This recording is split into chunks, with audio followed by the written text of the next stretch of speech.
Bonjour à tous. La ministre de l'Agriculture attendue à Écleux dans le Jura après la découverte d'un troisième foyer de dermatose nodulaire contagieuse. Il a été découvert dans une autre ferme de la commune, celle qui n'avait pas encore été touchée. 75 vaches du troupeau doivent être abattues. La ministre de l'Agriculture, Annie Genevard, a déclaré mesurer pleinement le traumatisme que représente le dépeuplement d'un cheptel. Elle est attendue à Écleux vendredi à 10h en préfecture. 188 communes de Saône-et-Loire sont désormais en zone de surveillance face à la progression de la dermatose contagieuse bovine dans les départements voisins.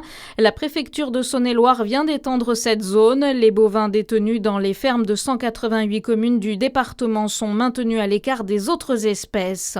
En France, la suspension de la réforme des retraites peut-elle se retourner contre Sébastien Lecornu ? Le Premier ministre doit affronter 2 motions de censure ce matin déposées par le Rassemblement national et les Insoumis.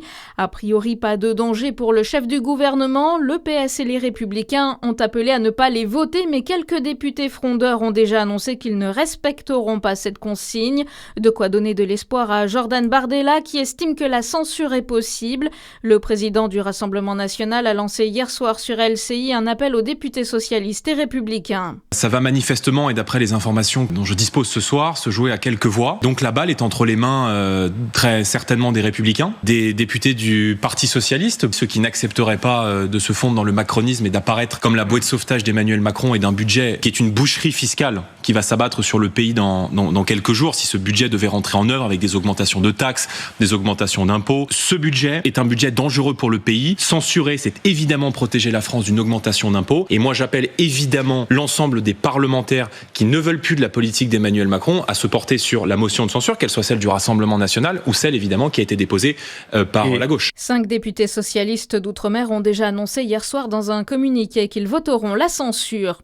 Les syndicats appellent à la grève aujourd'hui à Dijon pour dénoncer la destruction de l'emploi associatif. Un rassemblement est prévu devant la préfecture de 12h30 à 13h30. Les organisateurs souhaitent attirer l'attention des pouvoirs publics sur la situation de nombreux acteurs du monde associatif, confrontés à une baisse des financements publics et à des suppressions de postes. La maire de Besançon, Anne Vigneault, a dévoilé les notes de frais de son mandat. Elle avait été interpellée plusieurs fois sur ce sujet. Entre juillet 2020 et fin septembre 2025, les frais de réception et de réunion de travail s'élèvent par exemple à 18 755 €. Et puis en sport, on suit les championnats d'Europe de tennis de table par équipe aujourd'hui, emmenés notamment par les frères Lebrun. L'équipe de France dispute les 8e de finale et les Bleus affrontent la Slovaquie. À suivre votre météo sur Fréquence Plus.